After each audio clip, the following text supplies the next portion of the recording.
అనగనగా ఒక ఊరు. ఆ ఊరిలో ఒక అందమైన అమ్మాయి ఉండేది. ఆ అమ్మాయి పేరు అన్వి. అన్వికి ఒక చిన్న కల ఉండేది.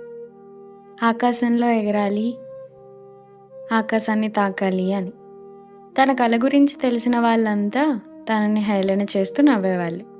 కానీ అన్వి దానికి సమాధానంగా చిరునవ్వుతో, ఏనాటికైనా నేను తప్పక ఆకాశాన్ని చేరుతాను అని చెప్పేది.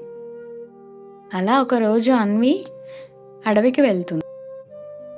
అడవిలో అన్వి ఒక మాయా గుహని చూస్తుంది. గుహలో ఒక వెండి రంగులో మెరిసే పక్షి కనిపిస్తుంది. ఆ పక్షి బంధించబడి ఉంటుంది. అలా బంధించబడి ఉన్న ఆ పక్షిని విడిపించి విముక్తి కలిగిస్తుంది. ఆ పక్షి వెంటనే అన్విని ఇలా అడుగుతుంది, నీకేమన్నా కోరిక ఉంటే చెప్పు, నేను తీరుస్తాను అని. అన్వి వెంటనే, నీలా నాకు ఆకాశంలో ఎగరాలి అని ఉంది అంటుంది. వెంటనే పక్షి తన రెక్కను తీసి అన్వికి ఇస్తుంది. నీకు ఆకాశంలో ఎగరాలి అనిపించినప్పుడు ఈ రెక్కని నీ హృదయానికి దగ్గరగా పెట్టుకో అని పక్షి అన్వికి చెప్తుంది. అలా అన్వి ఆకాశంలోకి ఎగరగలుగుతుంది.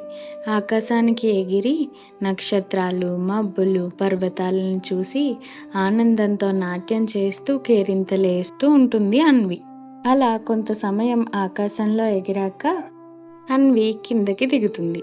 అలా కిందకి దిగిన అన్విని చూసి గ్రామస్తులందరూ ఆశ్చర్యపోతారు. అప్పటి నుండి ఆ ఊరిలో చిన్నపిల్లల కళలని తక్కువగా చూడడం మానేశారు. కళలు చిన్నవైనా పెద్దవైనా ధైర్యంగా ముందడుగు వేస్తే నిజమవుతాయి అన్నదే ఈ కథ యొక్క నీతి.